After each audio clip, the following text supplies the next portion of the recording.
My family and my people taught me about my Aboriginality and about me being an Australian.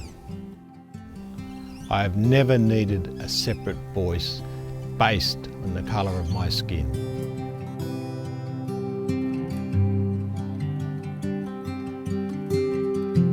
I'm nyunggai Warren Stephen Mundine. I was born in Grafton in 1956 on the land of the Bundjalung people in northern New South Wales. I'm a descendant of the Bundjalung, Gumbaynggirr, Yuin and Irish people, and I'm one of 11 children of Roy and Dolly Mundine. Growing up in Grafton in the 50s and 60s, it was a different world in the sense that it was still under the New South Wales Aborigines Protection Act, it was still under the New South Wales Aboriginal Welfare Board. But at the same time, Grafton was one of these places where, we went to school together, Aboriginals and non-Aboriginals. We worked together. I got 7 brothers, plus myself was 8. We used to go out hunting, we used to go out fishing. It was, a really nice time having the freedom of the bush. My old house there, if you look at it, you see that second window there. That wasn't there before. That was the veranda, and that's where us boys slept. 8 of us slept on that veranda. 3 girls in the other room, and my parents in that one there. So it was a pretty crowded house, but it was a lot of fun. We used to sleep four to a bed, us boys, and that. It was a very carefree, happy life that we lived here. My parents, they made sure that we were going to get a full education, and that was their rule. This is where it started, and my parents used to get us to come to school every day, make sure we were here, getting educated. They really wanted us to make sure we had that because that opened doors. It was the key to open those doors for jobs, or you wanted to build a career for yourself.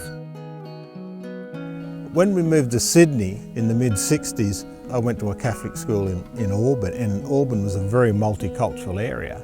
Unlike Grafton, which is just black and white, Sydney you had Italians and you had Greeks and you had Lebanese, and you had all these different groups of people. And having that world open up to me and realising that I'm part of this incredible world, that and the importance of my parents installing in us that we weren't victims, we could grasp life with our own hands, made a huge impression on me.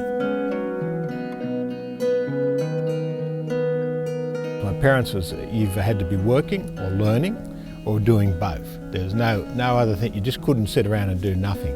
So I used to be a trolley boy. I used to unload the trucks, put them on trolleys and move them around and stack things and that. And then they said, okay, we'll give you an apprenticeship. So I got an apprenticeship as a fitter and turner. Went to TAFE at night and then sat for the exams to get to university. And I got into university. I went to the South Australian Institute of Technology in Adelaide, which is now the University of South Australia, and I did community development and business. I was interested in politics and that, and then I ran for Dubbo City Council at the time.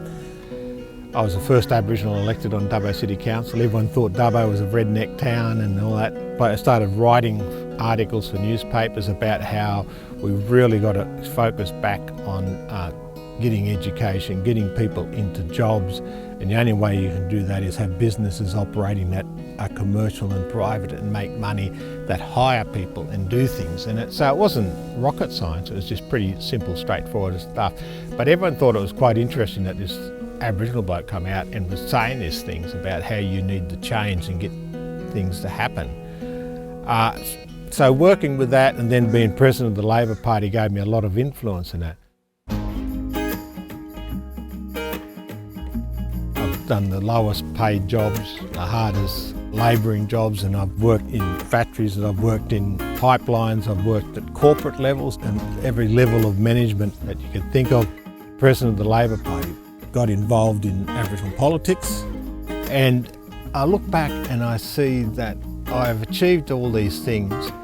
It's not because I had a voice, it was because my parents taught me things at a very young age about what I needed to do and aspirations. And it taught me that you can come from the most marginalised group of people and you can still be success. And I learnt that from migrants who come to this country and worked hard, and they just had to do their own thing. They didn't have someone who helped them, there was no voice, they just did it. I learnt from my parents and I just did these things. And I've seen this done with a lot of other Aboriginal people and a lot of other migrants and other people who come to this country, and how they have got up, decided they weren't going to be victims, decided that they had to make their life better, decided they wanted to make a life better for their children and their grandchildren, and to install in them that you're in charge. No one else can do anything for you. You have to take command and do it. And I see that as the only way forward for anyone. You've got to get an education, be a participant in the economy, get a job, run a business, and work your way up, or just be happy with what you're doing. I see people who are cleaners, I see people who are CEOs of companies and chairmen of boards. I see a wide range of people, and I love them because they're actually working. They're doing something for themselves, and I love every one of them. And for us, this is what I want to see for Aboriginal people. The only person who can better your life is not the government, it's not the voice, it's you. You're the only person who makes the difference.